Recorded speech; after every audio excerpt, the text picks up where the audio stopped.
Good afternoon. My name is Andre Farrell. Is a vicious affect towards an LBG individual a panic defense or a hate crime? There's some fine line there where you could say, I don't hate gays. I didn't intend to harm a gay person. When a gay person touches me, I lost my senses and under the influence of drugs and attacked a gay person. Stated McKinney, 2019. Some people feel that those causes for those brutal assaults on homosexuals are valid because a gay person made a sexual advance towards a straight person.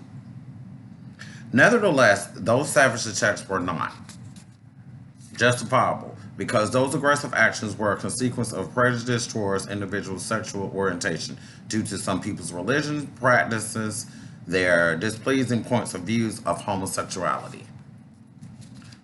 Furthermore, those outrages of offenses regarding lesbian, bisexual, and homosexual impacts the LBG community in numerous resentful courses of actions. Hence, those LBG communities or their advocates need to devise additional mental health mechanics for those suffered whom are part of their community.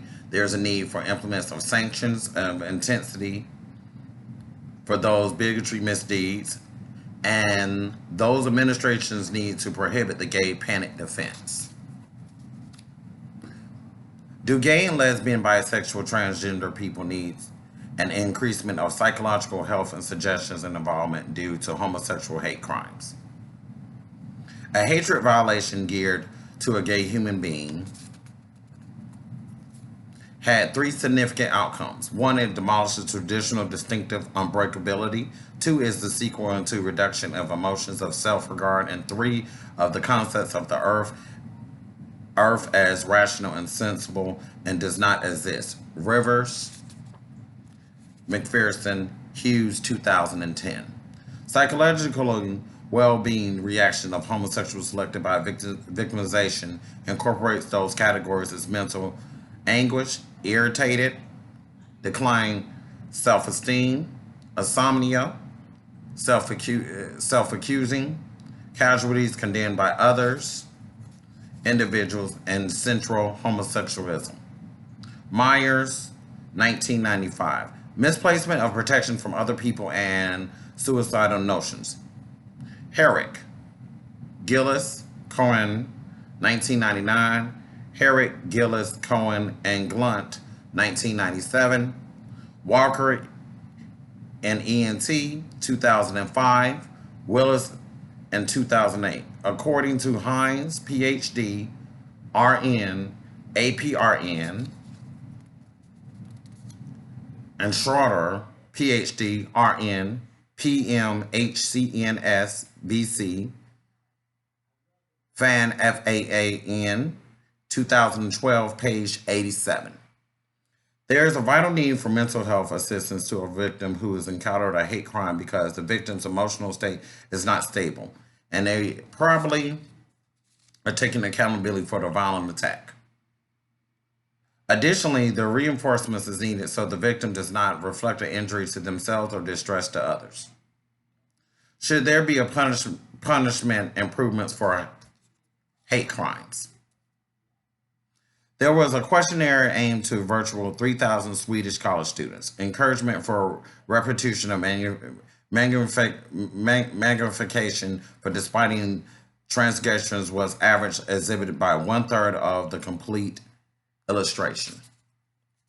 Conclusion bears the assumption that college students associated to inconsiderable categories such as transgender, gay, and lesbian presumed to be a probability of hate crime deception.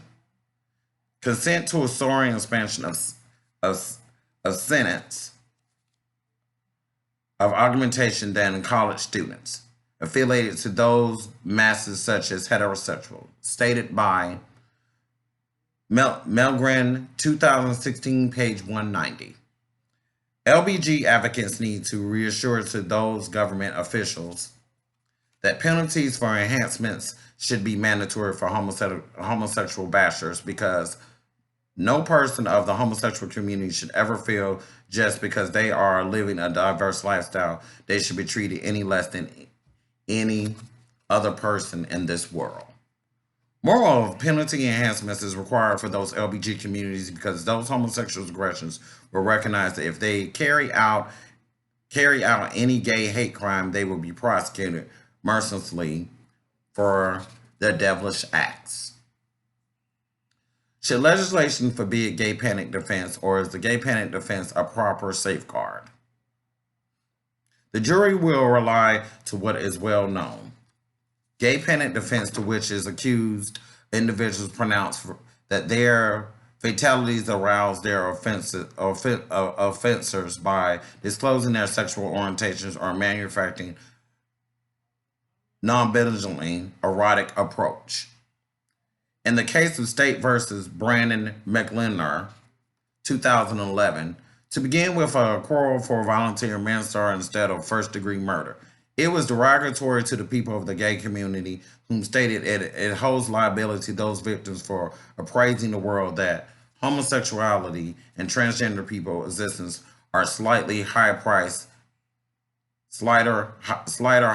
than others, indicated by Larry Reed, 2019, page 2. The gay panic attack does need to be outlawed because it's just an excuse for criminals to make use of a defense plan of action to penetrate those unpleasant affairs. Lawbreakers should never be able to employ a panic defense acquiring a minor punishment for their murderous misconducts. Concluding, there are communities in needing more mental health programs for hate crimes. Penalty enhancements are needed for the justice for those victims who suffered their cruel acts. And those panic defense tactics need to be banned. No homosexual should be prosecuted for living a diverse lifestyle. They should never feel that their life does not matter in this world. I hope you as the audience can become a critical thinker to respond to the question, is a vicious effect towards the LBG individual a panic defense or a hate crime? Thank you for your time, and you have a wonderful day.